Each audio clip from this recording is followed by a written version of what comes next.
কি অবস্থা সবার? আল্লাহ রে ভাই, এত রোদ, রোদের কারণে কিছু করা যায় না।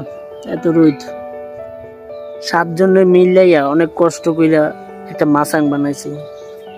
এই মাছাংটা হচ্ছে এই যে এইটা, এই যে এই জিনিসটা আমাদের ভোলাতে এটার মাছাং বলে, অন্যান্য জেলায় কি বলে এটা জানি না।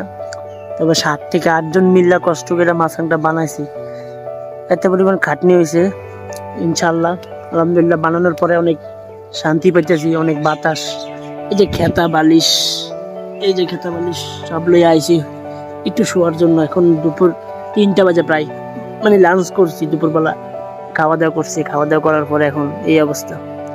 তো এমন পরিস্থিতি বেশি খারাপ, মানে গরমে মানে কি করবো বুঝতেছি না। পরে বাসার থেকে বাইরেছি, বাইরিয়া আগে দেখলাম যে আমার ভাই এই যে বালিশ আর খাতা কম্বল সবকিছু নিয়ে এসে শুরু।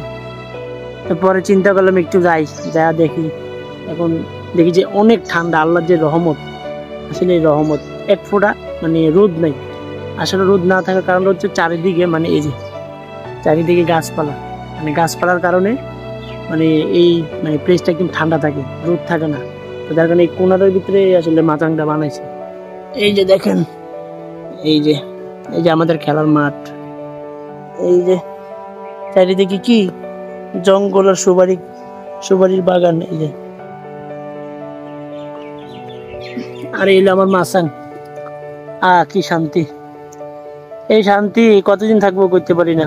দিনে এত রোদের কারণে কিছু করতে পারি না। তো যাই হোক, আমাদের মাছাংটা কেমন হচ্ছে সবাই জানাবেন কমেন্ট করে। ঠিক আছে, ভালো থাকবেন সবাই, আল্লাহ হাফেজ।